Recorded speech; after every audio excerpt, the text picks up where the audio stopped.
ergamichatti hin kennaman. Egaa nan barbaade akkas jedha. Kana booddee ergamoota torba warra fuula Waaqa dura dhaabbatan nan argee isaaniifis malakanni torba hin kennamaniif jedha. Yeroo kam? Yeroo mallattoo torbaffaan hiikamu.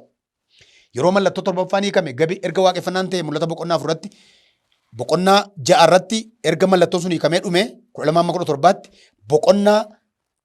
boqonnaa inni ja'affaan dhufuu Yesuus waaqarraa mul'achuu Yesuus argisenne boqonnaa torba irratti waaqeffannaan ajaa'ibaa sun erga ture booda boqonnaa 8 irratti immoo yeroo mallattoo isa torbaffaa isa mul'ata Yohaanis 5 keessatti Yohaanis arge sana isa torbaffaa gaafa inni banu gabii guddaatu waaqarratti ta'e waaqeffannaan silaas dhaabbatee gabii guddaan walakkaa isaatiif ta'e jedha.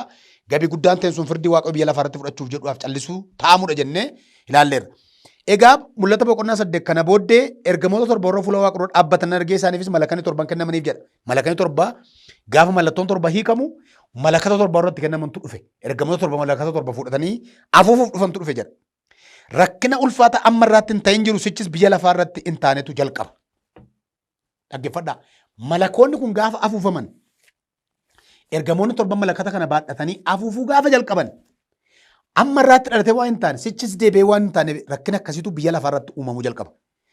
Walakkaa bara waggaa torbaa yookaan walakkaa bara waggaa torbaa ishee gara dhumaatii jedhama. Isa Yesuus Maarqos boqonnaa 13 lakkoofsa 19 dubbatedha kun. Maarqos boqonnaa 13 dubbifadhaa. Barumsa waan ta'eef xinnoo ariifadhee deddeemuu waan hin qabu waaqee dubbisuun saba yeroo keenya fudhatuuf. Maarqos 19 guyyoonni sun guyyoota rakkinaan ta'u Yesuus. Guyyoonni kam? Guyyoonni walakkaan bara waggaa torbaa sun guutummaan tu rakkisaadha.